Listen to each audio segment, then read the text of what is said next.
this politician, this particular politician, who lots of people love because of her ability to stand up to Donald Trump, which I think is actually a premium as we're looking toward the 2026 elections. On the flip side of that, there's a lot of doubt among Democrats, even with all the wins that I just told you in Miami, in a formerly red Miami, in Georgia, in a formerly red seat. The fact that Democrats almost flipped Tennessee 7. Afton Bain came very close. I mean, she took a 27-point lead that Trump had in that district and cut it down to like 7, scared the hell out of Republicans, made them spend millions of dollars. There's a lot of doubt that still remains among Democrats that a Democrat can win in the South, that Democrats can actually win these Southern races. So one of the themes that I really want to hit on tonight is thinking a little bigger and broader about what it takes to win, particularly in the South. And Texas, it's the deep South, right? Former slave South. Because what you're starting to see is as Trump starts to crash out and as he starts to realize the limits of his power, Republicans are also starting to realize the limits of his power. It's why they defied him and voted to release the Epstein files. And Democrats are starting to realize the limits of his power, even in red districts, which is why some of them are starting to run for office, including the person who made this video. Jason, please roll the clip. How about this new one they have, their new star, Crockett? How about her? She's the new star of the Democrat Party, Jasmine Crockett. They're in big trouble. But you have this woman, Crockett. She's a very low IQ person. I watched her speak the other day. She's definitely a low IQ person. Crockett. Oh, man. Oh, man. She's a very low IQ person. Somebody said the other day, she's one of the leaders of the party. I said, you got to be kidding.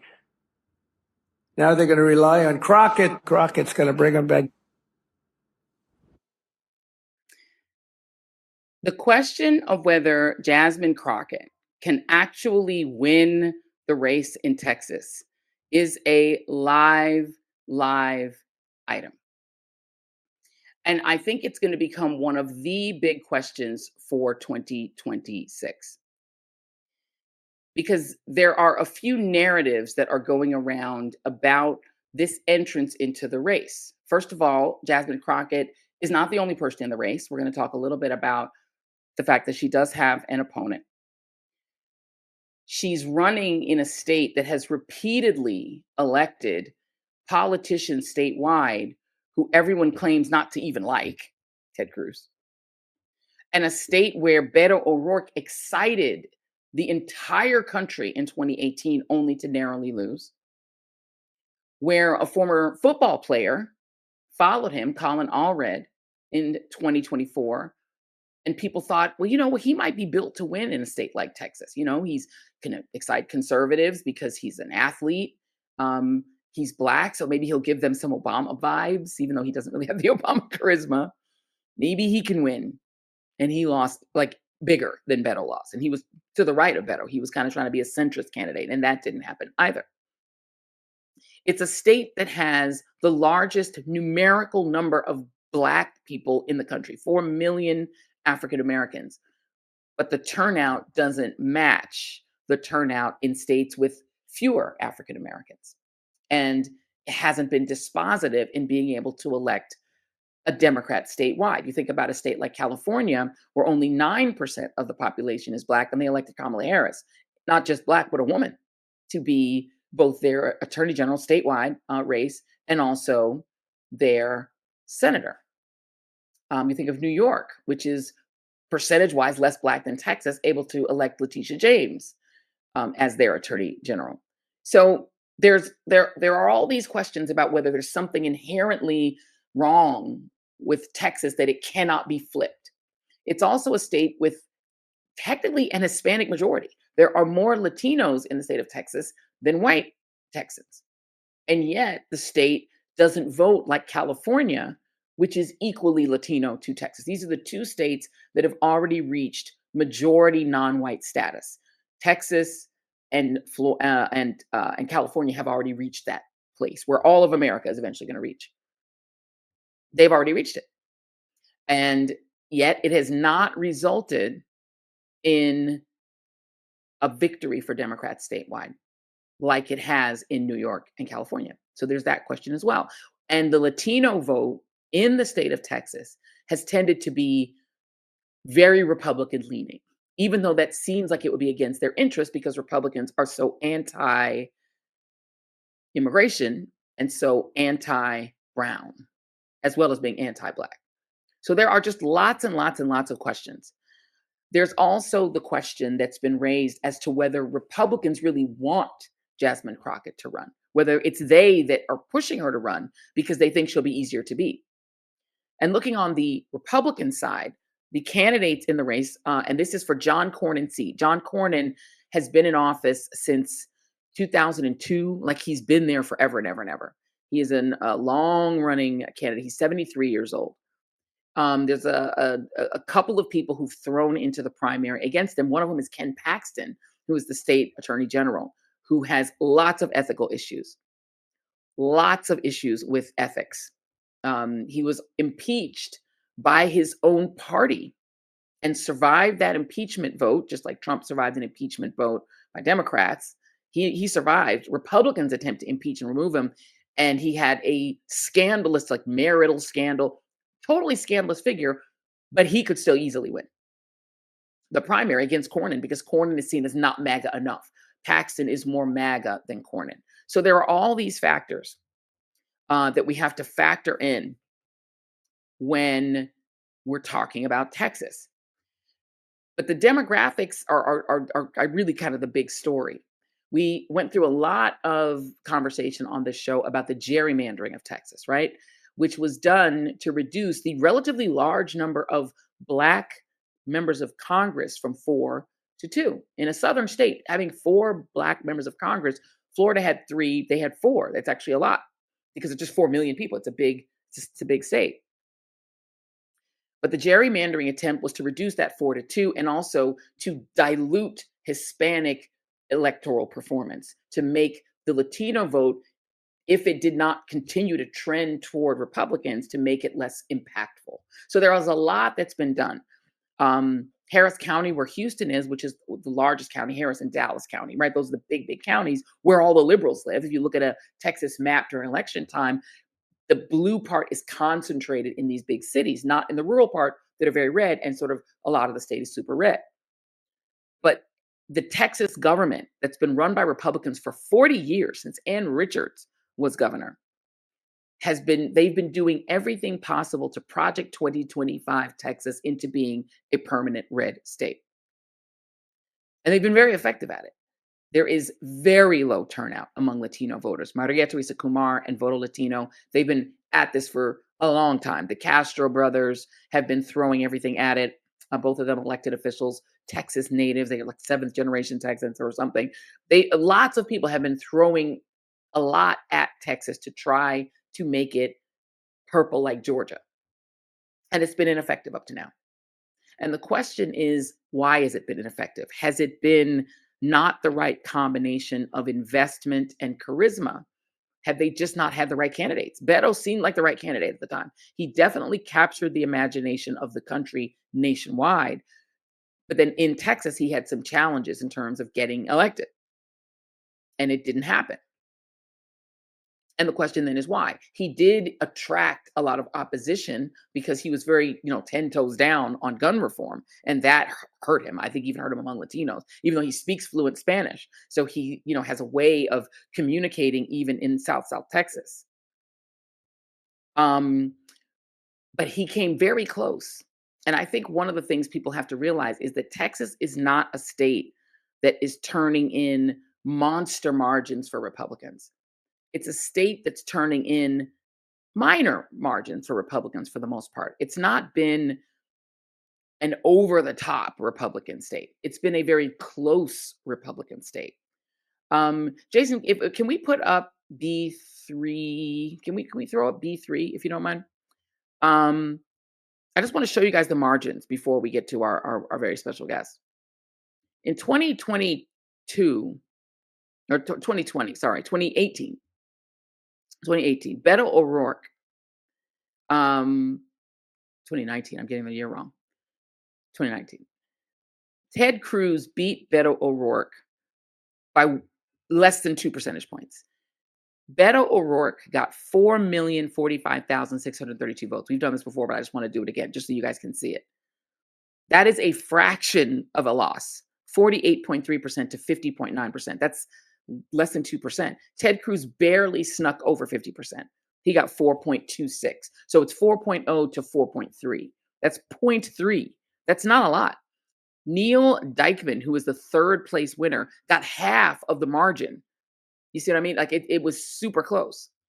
So the state is not a blowout state. And if you look at the way that that map looks, the blue part at the bottom, even though it looks like a smaller number, I mean, it is a smaller number of districts. It doesn't look like it is small, but those districts are packed with more humans. There are more people in those blue districts than in those red rural districts. They just have fewer people. They have more cows, more cornfields, less people, but they get the same amount of representation, right? But the blue districts are full of humans. They're just full of people. And if you go down to the bottom, you'll see that in Harris County, which is where Houston is, Beto O'Rourke beat the pants off of Ted Cruz. He beat him 700,000 to 498,000. In Dallas, it was 481 to 240.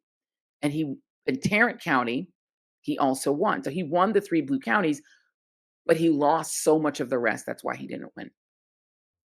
So, all right, joining us now, I do believe, is the great Jasmine Crockett, who it represents the wonderful 30th district in the great state of Texas. And she running for Senate. We played your video a little earlier. The chat was on fire when they saw it, Soror. They're very excited for you. But I've been going through the numbers because I feel like the minute you announced, the first thing I got were lots of texts full of liberal dread. They were like, no way she can win this. So tell us, how do you win it? I'm so happy that you've been going over the numbers because it seems like everybody think I'm just out here in the wind. Like it doesn't make sense. There is no reason. In fact, let me make sure that there are some numbers before all of the lies start to hit the internet, because Lord knows that they are trolling the hell out of me right now. Yeah. So number one, before anybody says it's about money, being in the House and being in the Senate pays the exact same amount of money. So I just want to make sure we put that out there. Nothing changes about what I take home. In addition to that, and that's publicly available, how much we make, which is like 174. I am just completely honest about all numbers. But right now I represent 766,000 people. In the US Senate for Texas, I would represent 30 million people. So one person, but doing a lot bigger job. So you've got those numbers. I didn't hear, so I'm assuming you went through the numbers from Beto O'Rourke. I did. As well. And that is the race that most closely resembles this race. That was also a midterm year as it relates to Donald Trump and his policies. And what we saw, okay, so number one, we're seeing that this is showing maybe close to 9 million votes. Right now in the state of Texas, we have almost 19 million registered voters, okay? So for everyone saying, how do you get the Trump voter? We got 19 million people that are already registered. This is before all of the voter registration drives and everything. We have 19 million that are registered. We also know that Texas has more African Americans than any other state, coming in at almost 3 million African Americans in the state. Okay. So when you're talking about a race where there may be 9 million people that vote in the general election, and you're talking about the numbers, Beto O'Rourke got maybe about 65% of the Latinos and maybe right at 90% of African Americans. So the key is to drive that up in a state where 61% of the people are people of color. That's it. This ain't Iowa, y'all. It's not Iowa. And I have analyzed the trends. And so what we were seeing, not only in third-party polls, but in our internal polling, is that I poll the best with Latinos as well as African Americans, as well as those who don't have degrees. I poll the best with them. You know who Democrats have been losing for a very long time? Every single one of those groups I just named. So I just want to be clear. And I want to say that if These amazing people had it figured out. I don't know why we ain't got it done in the last 30 years. I mean, so we can continue to do the same thing that we've done, expecting a different result, or we can at least try to do something different. And I am doing it based on numbers and data. So now, with that being said, and then we can get into whatever else you want to talk about. You know, what people don't understand is that if you've ever been in a race and you've been the front runner, you get attacked, right? So think about the presidential stage, right? Like when you look across that presidential stage, I remember when Joe Biden specifically actually became the front runner to go up against Trump. Next thing you know, everybody was attacking Joe Biden, right? Everybody. We saw Madam VP coming after Joe. Like everybody was on Joe. Wasn't nobody worried about nobody else, right? I am getting it from the left and the right. I like, and people are like, oh, well, just tell us. And I'm like, no, because I don't want Republicans fundraising off of me. Number one, by saying, oh no, we're potentially going to lose the state to Jasmine. So I'm just like, no, keep laughing to save face, okay, and pretending as if you don't know what I know. Because if that was the case, y'all would make it clear and you would release your polling that shows that I have these terrible favorabilities, which I don't, which is why, like nonstop 24/7, all they're doing is like, let me put up negativity, negativity, negativity, because they're trying to drive my favorability numbers down. And so, considering how well I'm known, my name ID is right up there, statistically tied with the sitting senator. Yet I have a higher favorability than he does in every single poll. And so, you know, favorabilities only do so many things, but the reality is that he's been elected for almost 30 years. And I'm still better with the favorabilities, right? So they're really trying to drive up the negatives in this moment. And they are trying to divide and distract us. And I refuse to do it because people's lives are on the line. So, you know, we're going to continue to talk about affordability because they don't want to. So anybody that's not talking about how they're going to better your life, whether it's housing, whether it's jobs, as people are comparing this moment to possibly the Great Depression, as we've lost 1.1 million jobs in this country, or if people want to start to talk about whether or not they can buy a home. And right now this administration is like, oh, we're going to give you this 50-year home loan that means that you're going to pay, I don't know how much money for that home by the time you get done. Or if you want to talk about the farmers and ranchers in my state, because we do agriculture, who are losing their farms, like we can talk about real things. Or we can talk about the fact that these tax subsidies for the Affordable Care Act are about to expire. Or we can talk about the fact that this entire country is currently on fire because this man, this rogue criminal that is sitting in the White House, who gets a pass for everything that he does, he's the one that put us in this mess. And he's the one that decided I can't win fair and square. So I'm going to cheat and I'm going to play with these lines. And the Supreme Court allowed him to do it. And the only body that has oversight over the Supreme Court is the United States Senate. So ultimately, when it comes down to whether or not they have to finally have some ethics about themselves, because they are the only justices in this country that do not have any ethical guidelines, or whether it is literally that we just are bringing them in and we are going to like have a little conversation with the justices, that comes from only the Senate. Or when we're talking about confirming justices, if we're going to expand the court, or if we're talking about whether or not some of these bad actors that are in this administration, if they're going to potentially be held accountable, you got to have the votes in the Senate. Like we have to change the Senate map. And frankly, I am tired of people believing like I went back to the Obama moment when in my speech, because I thought about the fact that his slogan was, yes, we can, because everybody said what he couldn't do. Everybody said what we couldn't do. No, no, no, no, no. Right. And so it's like, all right, even the people on our side are like, now you ain't got no data. You ain't got no nothing. You just operating on feelings. And it's like, well, it can't be a Black woman. You know, we've seen things like people saying, well, I mean, we saw what happened to Kamala. Well, I mean, that is true. And I think that is the point, that what I've heard back from people who, you know, are big fans of yours, who really love you. That is what they say. They say, yeah, Beto came close, but he's a white man. You know, he's a white man who can speak Spanish, and you're a Black woman. And for a lot of people, they're like, that's what the difference is, that they've seen what happened with Stacey Abrams. They've seen what happened with Kamala Harris. And that question of whether a Black woman can get elected statewide, it's a real question. It's something that's really not that easy to do. Very small number of Black women have done it. So what is your answer to that? That the difference between you and Beto is that you're a Black woman. And so if he couldn't do it, it's going to be even harder for you. Yeah, I think that's how they want us to think. I don't believe that my ancestors want me to think on that level. I mean, think about what it was when Shirley became the first. She didn't see it, but she did it. It's again why I brought up Barack Obama, because people told him, oh, that's a funny middle name. Oh my gosh, it's Hussein. That's a terrorist name. Like, oh my God, you're Black. Oh my God, you just got to the Senate. Oh my God, you're only 44. Everybody had every reason as to why he couldn't do it, but he did. And so I want to be clear about this, in that I can do this. So let me tell you the difference between myself and Beto, besides the fact that he's Anglo.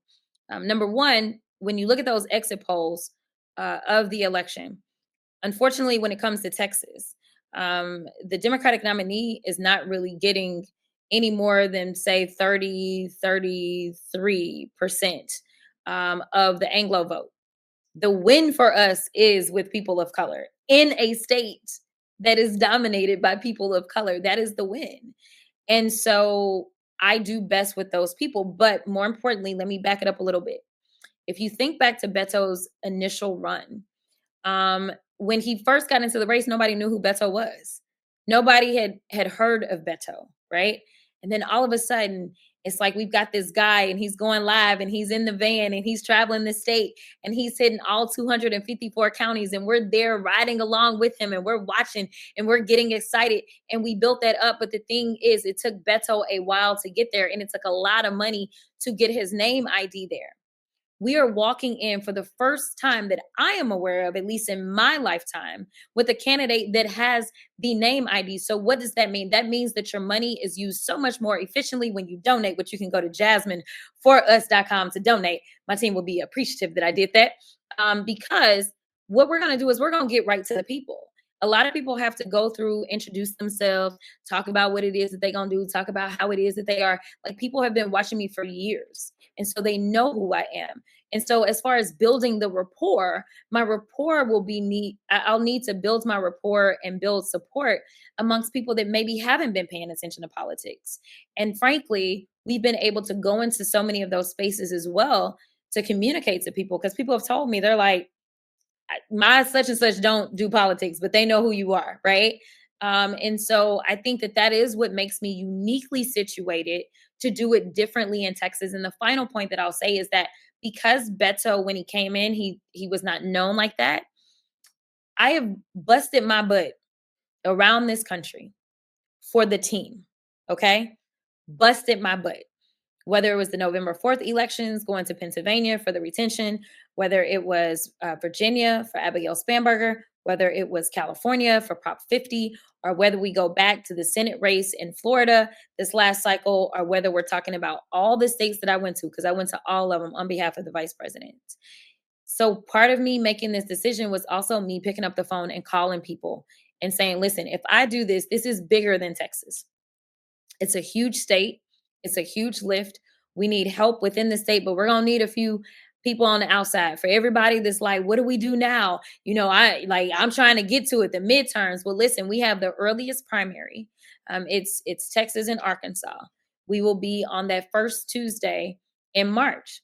So everybody that's like looking for something to do, no matter where you are, we are trying to bring those people into this. And I am the only one that can do that, potentially, just because I have done so much around this country for so many people. I was talking to members on the floor about different things. And then later we had some other conversations, but long story short, even other members are going to organize their volunteers and get them involved in the campaign. This is a campaign for everybody, because this is about our democracy. We can flip the House, and we will flip the House no matter how bad they make these maps. We are going to flip the House.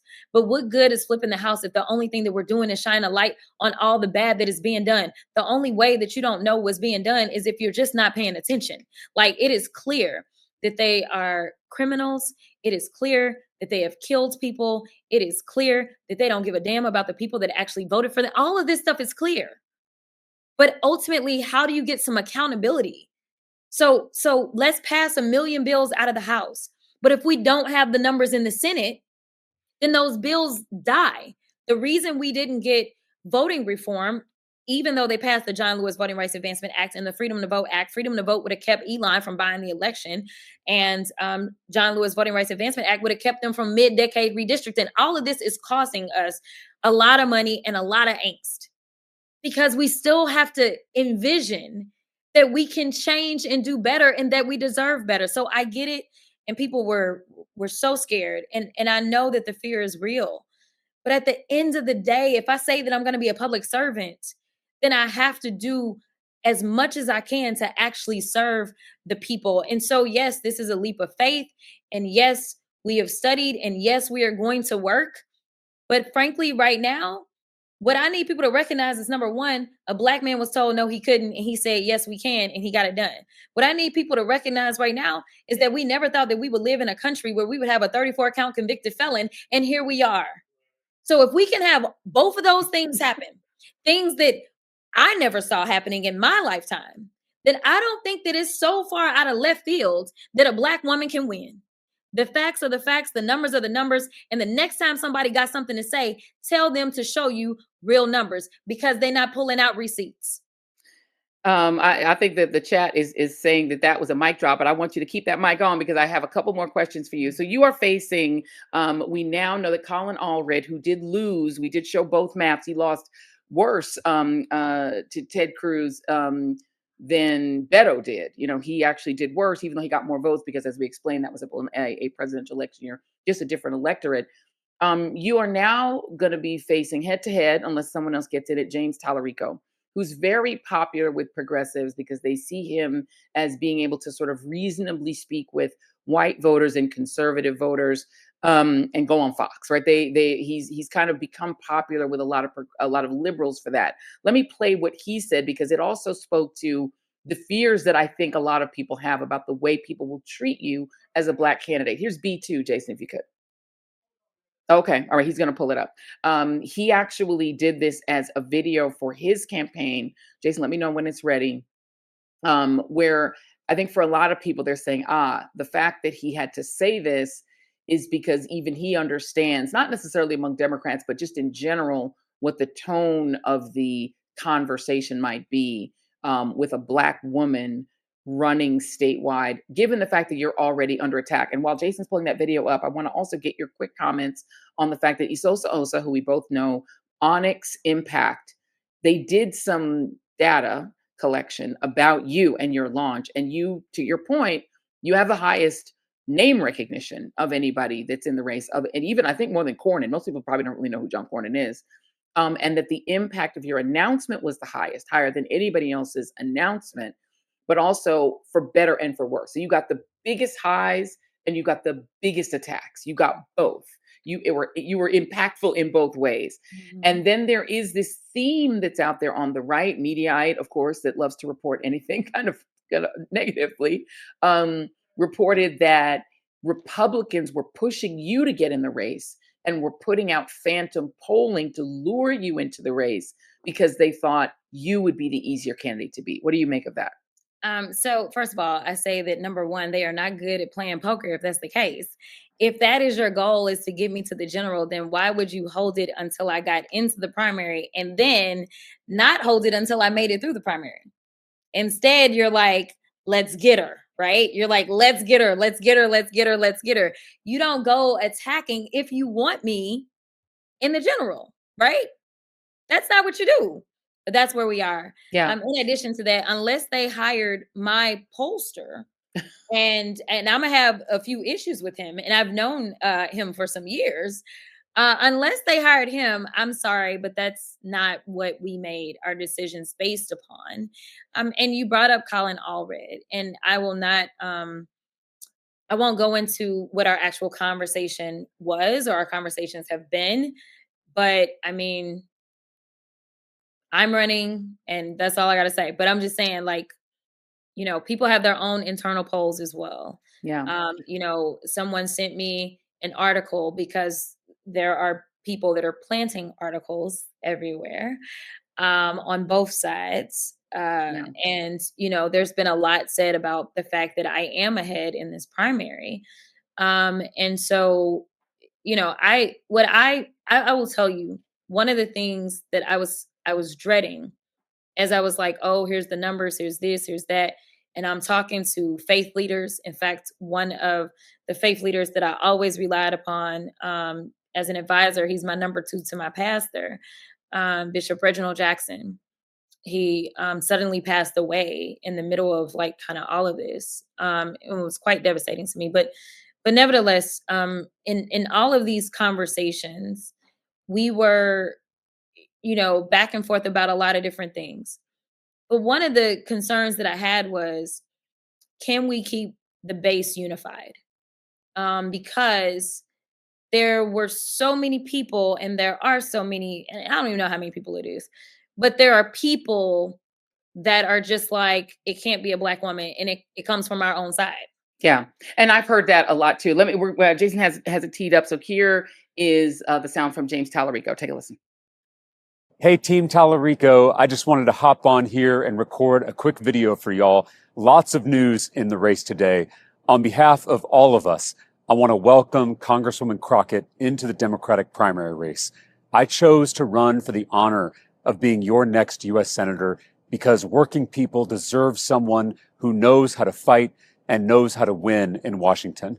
We always knew this was going to be hard, and I am so proud of what we've built so far. We've shattered grassroots fundraising numbers.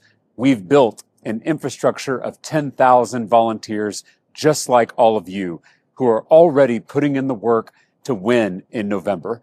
I am so proud of the community and the culture we've built here at Team Talarico. We have always maintained that we are pro our campaign, not anti anyone else's. We will make the case for why we are best positioned to win this race in November and take power back for working people. But we will always treat Congresswoman Crockett with the utmost respect. She is my colleague and she is a leader in our state. She deserves nothing less. What do you expect this primary to be like? Lots of people have already hoping it will started be getting positive. ugly. Yeah. The fact that you have to say anything like that, I will tell you that I do appreciate, the people that are supportive of me because they've not been ugly. I mean, and I think that if you are truly going to be a team player in this moment, we can't afford to be divided. It's a message that I send all the time. And primaries are for people to choose their preference. And I don't believe that we should minimize the voices of anyone. That is what the Supreme Court did to us.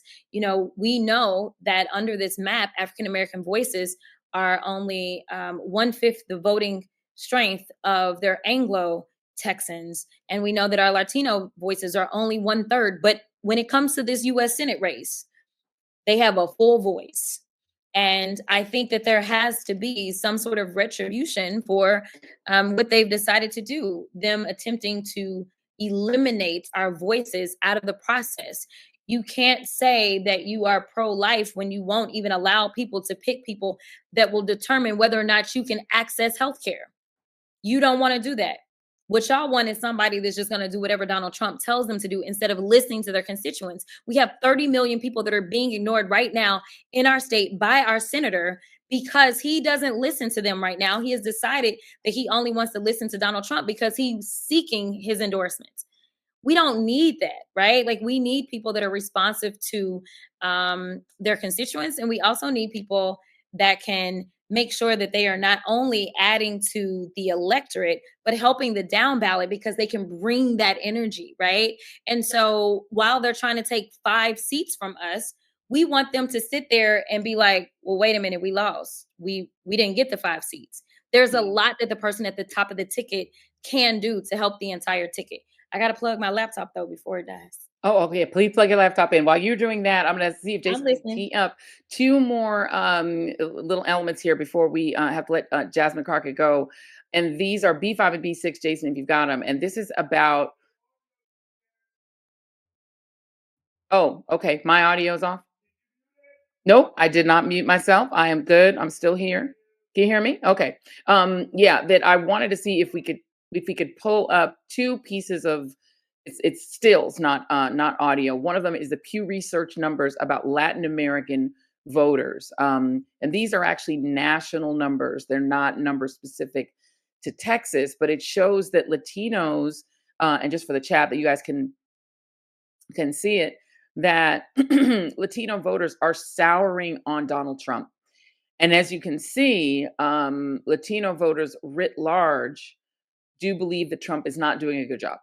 His numbers are bad all the way across the board, except, and if we go to the next slide there, Jason, the Latinos who voted for Trump, 80% of them still support him, which is actually kind of wild. 70% overall of Latinos disapprove of the way that Donald Trump is handling his job as president. 65% disapprove of the administration's approach to immigration. 61% say Trump's economic policies have made economic conditions worse, not better. Still, according to Pew Research, Latinos' views about Trump and his administration are sharply divided by how they voted in the 2024 election. Those who voted for Trump expressed strong support for the president and his policies, while those who voted for Kamala Harris hold deeply negative views. For example, 81% of Latino Trump voters approve of the president's job performance, though this share has declined from 93% at the start of his current term. When Jasmine Crockett comes back, I want to ask her about that. Oh, there she is. How do you flip Latino voters in a state where, I mean, nationwide, 55% of Latino men voted for Trump? Those numbers have dropped nationwide, but his people are still his people. And pulling out more Latino voters in Texas, getting them to come out, that doesn't necessarily mean they vote for the Democrat. They might vote for the Republican. This is a very good point. So far in polling that we've seen, when it comes down to Texans and Latinos, we only have about 1/5 of them right now that are regretting their vote. But when you start to just talk about the issues, when you start to talk about the economy, when you start to talk about the fact that we've not raised the minimum wage, and there are people that still get paid the very minimum in Texas because we've not raised it on a state level or a federal level. When you start to talk about the access to healthcare, I mean, there's work that I did down in the Valley to get resources into one of the hospitals that's down there because we worked on this big deal. The biggest thing that I actually did as a freshman was not going off on Marjorie Taylor Greene. It was just the most viral thing that I did. The biggest It was the most fun thing you did as well, but go on. but the biggest thing that BBBBBB is going to live forever. Bleach blonde, bad forever girl, because butch it's body. trademark, honey. But Yeah. yes, the best thing that I did was actually get an ARPA H location into Texas. So ARPA H, if you have ever been to Atlanta and you think about the CDC and what they did, you know, everybody worked at the CDC after, you know, Atlanta got the CDC. So post-pandemic, we wanted to make sure that we could stay ahead of the next pandemic. So research, making sure that trials look like who we are in this country, that kind of stuff. So I actually worked in a bipartisan way. At the time, Kate Granger was the chair of appropriations. She and I worked together, and we were the only Republican state to get one of these locations. And this was during the Biden-Harris administration. And we got it into my district. And it wasn't just me and Kate, it was other Republicans that signed on trying to get this. And so we created this hub and spoke model. And so we had different spokes. And so if you understand like how we do research in this country, most of our research is actually done at our institutions. It's just that the federal government is like giving over money. So that's why it's such a big deal when we're like, yo, they cut research funding. It's not that we really got all these labs ourselves. We do have some for sure. But like we're paying, like we're giving money over to institutions. So this is also impacting everybody that's trying to send their child to a college, because that means there's less money that is flowing into their schools from the federal government. And so that means that it's more money out of your pocket if they're going to keep their lights on, right? But also there's a lot of hospitals. So when you think about the fact that doctors are training and doing their residencies at various hospitals, there's still like a lot of research and stuff that goes on. And so I've been down to the Valley, not only on official business, but I've been to the Valley to campaign on behalf of Beto and others. And so I know what issues they're going through, and I know what the healthcare looks like. I know that healthcare is actually a really big thing. And again, when we start to study kind of some of the things that are really plaguing different communities, I think talking about these things and recognizing that, frankly, some people want to put, like, oh, let's put the Blacks over here and they got their own issues, and Latinos over here and they got their own issues. Honestly, we all got the same core issues, like, to be Yeah. perfectly honest. And, I think the racial profiling has picked up for the Latino community. But that's something that we share too.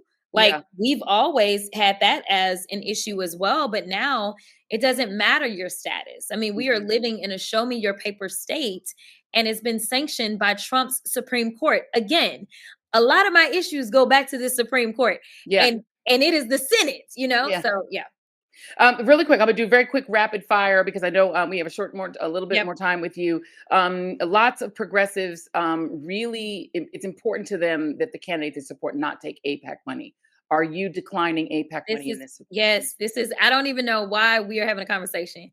There used to be that they were like trolling online and they were like, oh, look at this, look at that. And then they were like, okay, well, never mind. And then they were like, oh, well, wait a minute. So she doing it for free. And it's like, actually, I just want people to do this. I want people to be calm. When they feel like they're being gaslit, they probably are. Like, that's what I want people to do, right? So I know about the viral video that's going around that was clipped. Imagine that. Yeah. I'm supposedly terrible for the Democrats. I'm supposedly terrible for the Republicans, but they decided to clip my video instead of playing the whole thing. Yeah. They also decided to, and when clipping, so I'll just completely address it where it said, I said, yeah, I've supported all the aid package, supplemental packages or whatever.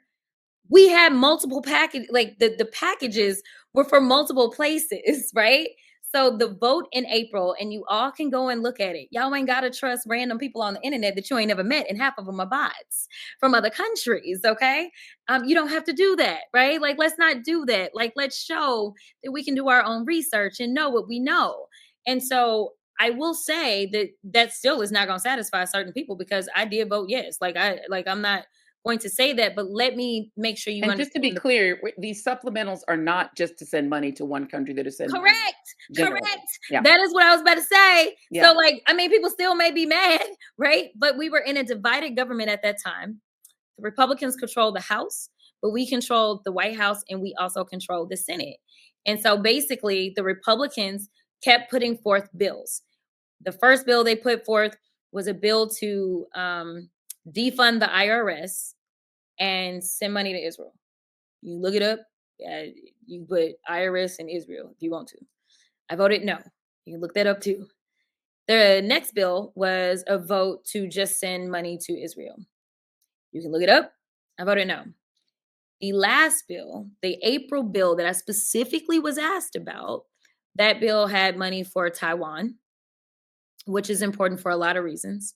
It takes a lot for me to kind of go into all the diplomacy of it all for those that aren't necessarily following along with foreign affairs, but it was really important that we send money to Taiwan. There was also money for Haiti, who nobody wants to talk about, but okay. So there was money for Haiti. There was also money for Gaza in that bill. So yeah, there was also money for Iron Dome and other defense mechanisms for Israel.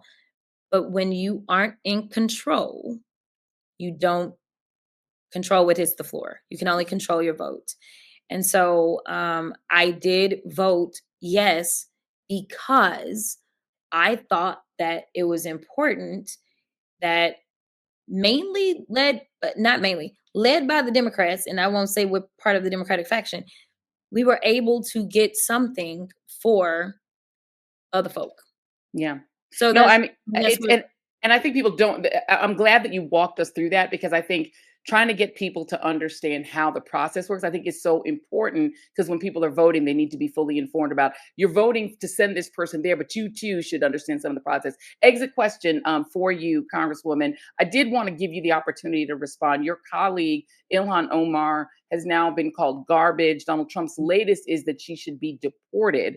And the reaction of the crowd when he called for her deportation was so insanely ugly. Jason, I don't know if we have that clip, but it's actually, the crowd in some ways to me was more almost shocking than Donald Trump himself. And I just wanted to give you an opportunity. This is B8. Jason, let me know when you have that ready. Because we're living in this moment. That's when Minnesota. Oh, here it is. You know, that's called the great big Minnesota scam with one of the dumbest governors ever in history.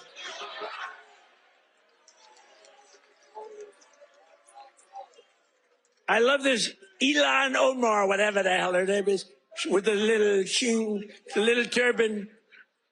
I love her. She comes in, does nothing but bitch. She's always complaining. She comes from a country where, I mean, it's considered about the worst country in the world, right? They have no military. They have no nothing. They have no parliament. They don't know what the hell the word parliament means. They have nothing. They have no police. They police themselves. They kill each other all the time. I love it. She comes to our country, and she's always complaining about the Constitution allows me to do this. We ought to get her the hell out. She married her brother in order to get in, right? She married her brother. Can you imagine if Donald Trump married his sister? Beautiful. She's a beautiful person. If I married my sister to get my citizenship, do you think I'd last for about 2 hours, or would it be something less than that? She married her brother to get in. Therefore, she's here illegally. She should get the hell out. Throw her the hell out. She does nothing but complain.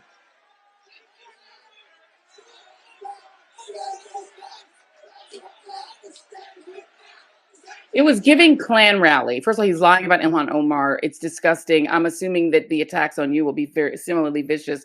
But I wanted to give you just your thoughts on that Klan rally moment. I think you summarized it. It's really disappointing. And I feel like, we have to take these moments and have to be in defense of. So number one, thank you for illuminating how disgusting he is and how he's acting towards a sitting member of Congress who is a Black woman.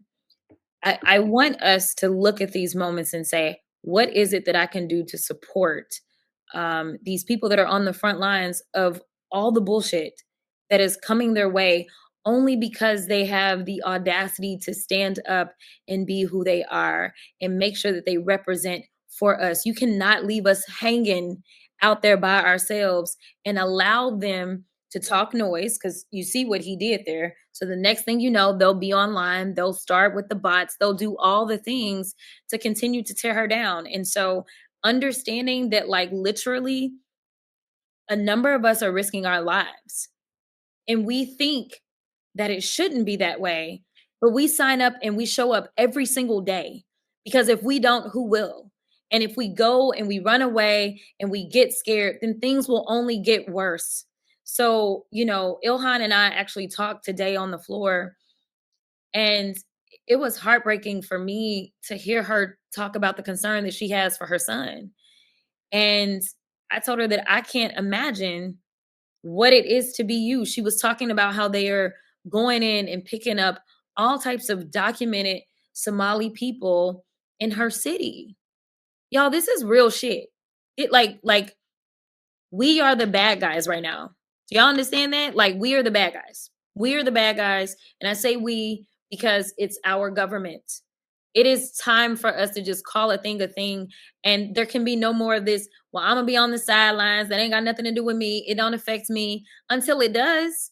When ICE decided to go into Chicago, they went into South Side of Chicago. If you know anything about the South Side, you know who on the South Side, they had little Black babies hemmed up.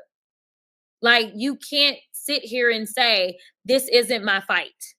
Every single thing that you see that is against the Constitution, that is illegal, it is all of our fights.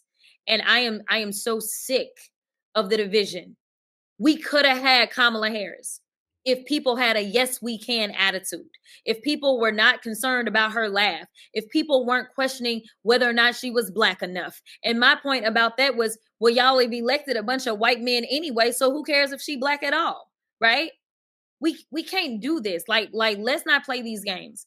Every time somebody is calling out a distraction, you need to say it is what it is. It's a distraction. He was having a whole rally that supposedly was about affordability, which supposedly is a hoax. And he's talking about Ilhan. He don't want to talk about these policies. Don't let people play you. Indeed. And, not for nothing, but he has said that he would have married his daughter if it was legal. Jasmine Crockett, just saying. Thank you so much for being here. Please, one more time, let people know how they can support you. Give your website one more time. Visit JasmineForUs.com, and we are still Jasmine for Us on all social media platforms. I appreciate and love you, Sora. Thank you so much, Sora. I appreciate you. Jasmine Crockett, everybody, running for the United States Senate. She said, if we had a yes, we can attitude, think of all the things that we could accomplish. And I think this is the challenge, right? And I really wanted to let her play that out in real time and really give her the time to express herself, because here's the challenge. Nobody that runs can win. Nobody, if you don't vote for them. And anybody that runs for office can win if you vote for them. And I understand the fear, the pessimism, because the history and the track record of this country is that this country really hates women as much as they hate Black people. They really hate women. And then you put Black person and a woman together, and most of the time in America, it's like hell no, until they are not hell no. And Kamala Harris was not even the first Black woman who was United States Senator. It's always improbable. And California has technically actually very few Black people. It's only 9% African American. So I think we have to kind of expand our vision. And I understand why people are extremely pessimistic about any race in which a Black woman is trying, or a Black man, because coming up in the show, we're also going to talk to Charles Booker, who is doing the same thing, running for office in a way that people are claiming isn't possible. But again, anything is possible if you believe. You can kind of do anything if you just believe in it. Thank y'all for tuning in. Be sure to like and subscribe, share this channel. Make sure that everybody subscribes to the YouTube channel. 70% of people are lurking, watching these shows and not subscribing. Why would you do that? So make sure that you like, subscribe, and throw some comments in. Thank you all for joining the Joy Reid Show. See you on the next one, and goodbye for now.